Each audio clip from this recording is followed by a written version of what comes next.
सभी को नमस्कार।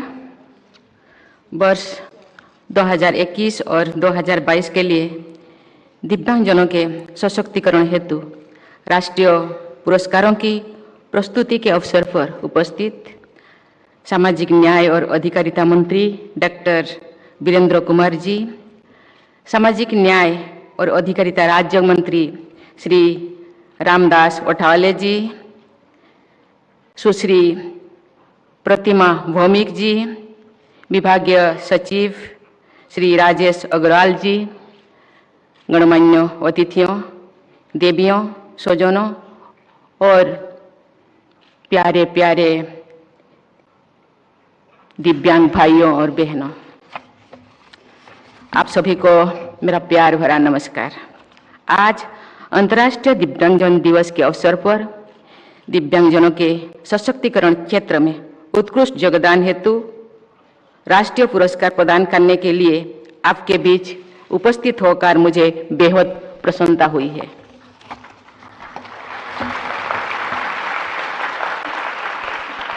अंतर्राष्ट्रीय दिव्यांगजन दिवस को मनाने का उद्देश्य दिव्यांगता से जुड़े मुद्दों के बारे में जागरूकता को बढ़ावा देना, उनके लिए एक स्वस्थ वातावरण बनाना है ताकि वे एक सम्मानजनक जीवन जी सके। वे बिना किसी भेदभाव के राजनीतिक, सामाजिक, आर्थिक, सांस्कृतिक तथा खेल जैसे गतिविधियों में भाग ले सकें, ऐसे माहौल का निर्माण करना है। मैं आज पुरस्कृत सभी व्यक्तियों को और संस्थानों को बधाई देती हूँ। ये पुरस्कार आपको दिव्यांगजनों के जीवन में सकारात्मक परिवर्तन लाने की दिशा में आपके उत्कृष्ट योगदान को मान्यता देने का एक प्रयास है। मैं आशा करती हूँ कि अन्य संगठन और व्यक्ति आपसे प्रेरणा लेंगे और आपका अनुकरण भी करेंगे।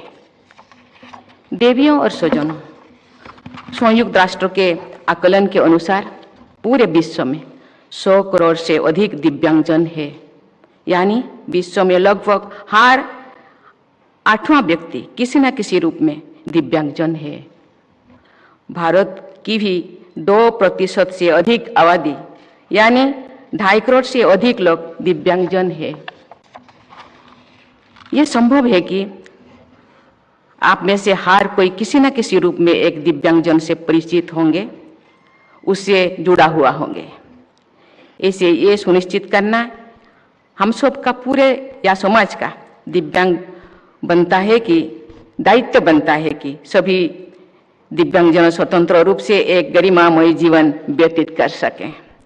सभी दिव्यांगजनों को अच्छी शिक्षा प्राप्त हो, ये अपने घर और समाज में सुरक्षित रहे, उन्हें अपना करियर चुनने की स्वतंत्रता हो, इक्वल एम्प्लॉयमेंट अपॉर्चुनिटीज हो, ये सुनिश्चित करना भी हमारा दायित्व है।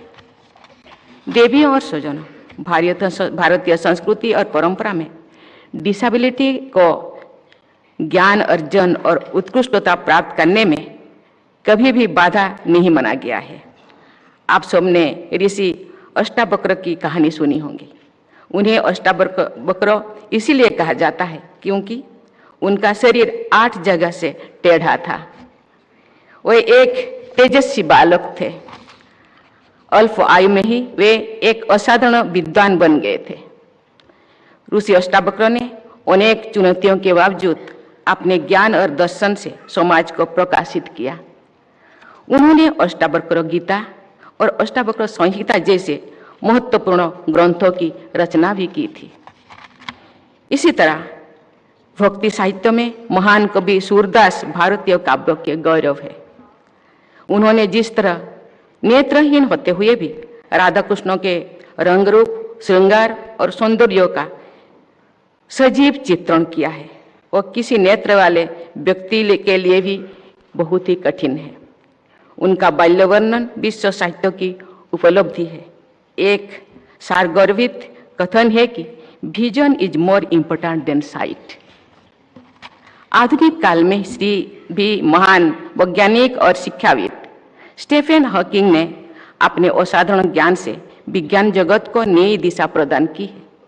स्टीफन हॉकिंग ने कहा था, and I cut, Disability need not be an obstacle to success. My advice to other disabled people would be concentrate on things your disability does not prevent you doing well, and don't regret the things it interferes with. Unquote. प्राय ये देखा गया है कि दिव्यांगजन दिव्य गुणों से युक्त होते हैं। ऐसे अनगिनत उदाहरण है जिसमें हमारी दिव्यांग भाई बहनों ने अपने अदम्य साहस, प्रतिभा और दृढ़ संकल्प के बल पर अनेक क्षेत्र में प्रभावशाली उपलब्धियां हासिल की है। पर्याप्त अवसर और सही वातावरण मिलने पर दिव्यांगजन भी हर क्षेत्र में उत्कृष्ट प्रदर्शन कर सकते हैं। अभी 2 दिन पहले ही मुझे राष्ट्रपति भवन में राष्ट्रीय खेल एवं साहस पुरस्कार प्रदान करने का अवसर प्राप्त हुआ था।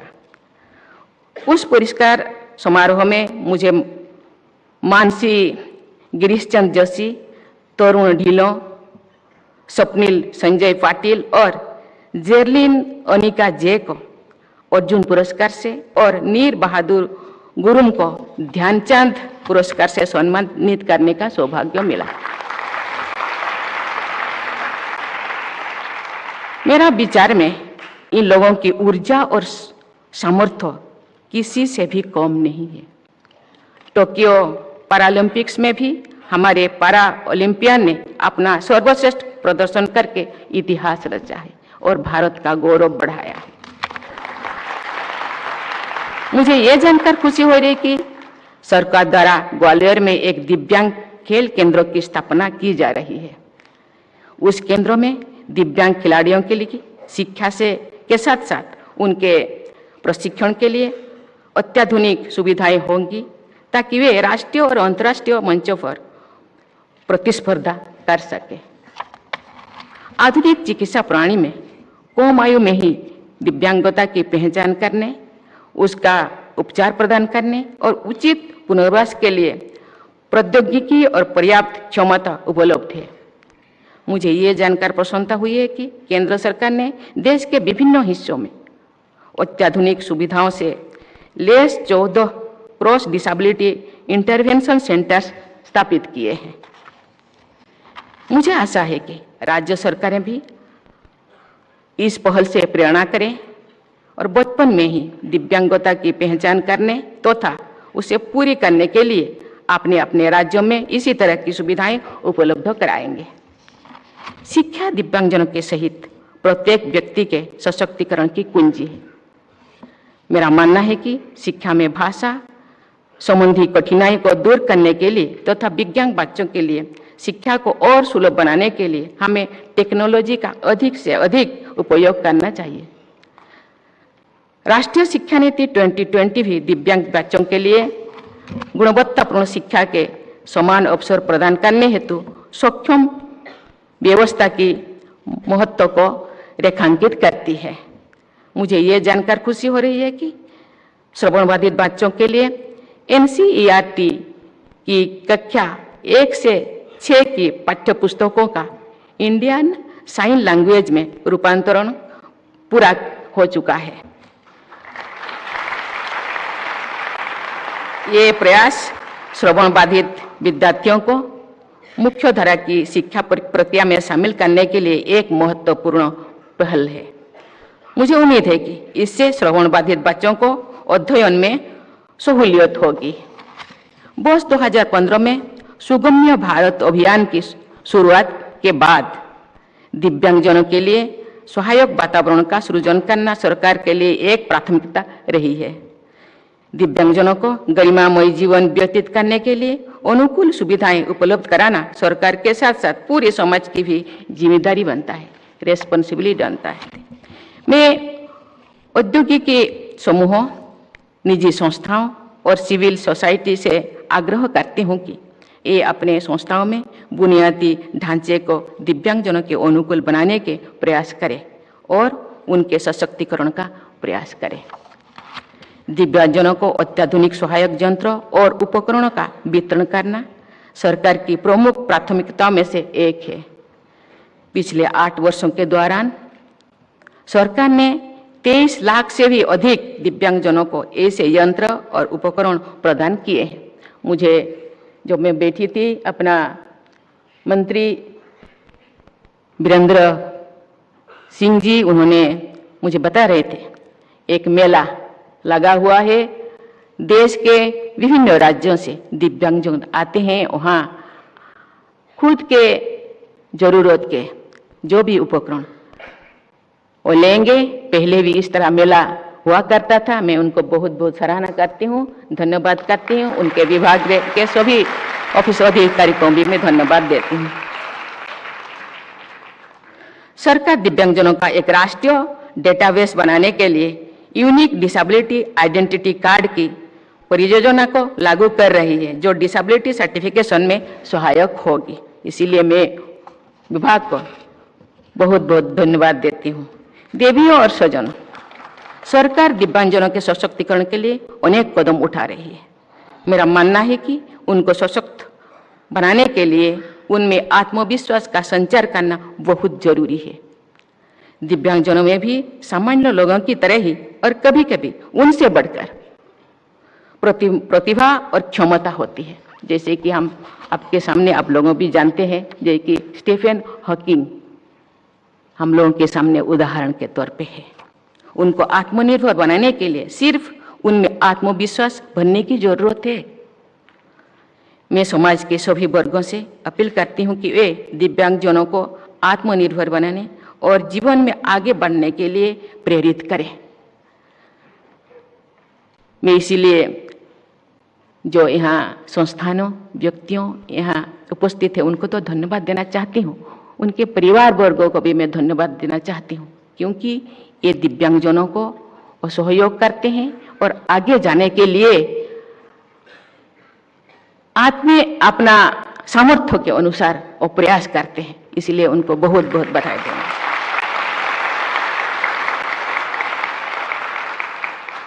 मैं समाज के सभी वर्गों से अपील करती हूँ कि दिव्यांगजनों को आत्मनिर्भर बनाने और जीवन में आगे बढ़ने के लिए प्रेरित करें। जब हमारे 2 करोड़ दिव्यांग भाई बहन मुख्य धारा से जुड़कर अपना प्रभावी योगदान देंगे तो हमारा देश और तेजी से विकास पथ पर आगे बढ़ेगा।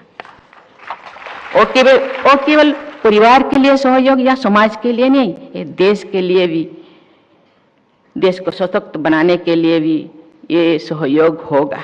इसीलिए सभी को इसीलिए प्रयास करना चाहिए। मैं एक बार फिर सभी पुरस्कार विजेताओं को बधाई देती हूँ। मुझे पूरा विश्वास है कि दिव्यांगजनों के समग्र विकास और सशक्तिकरण के लक्ष्य को प्राप्त करने की दिशा में सभी स्टेक होल्डर्स अपना प्रयास जारी रखेंगे। मैं सभी दिव्यांगजनों के जीवन में सुख, समृद्धि को और सफलता की मंगल कामना करती हूँ। बहुत बहुत बधाई, धन्यवाद। जय हिंद, जय भारत।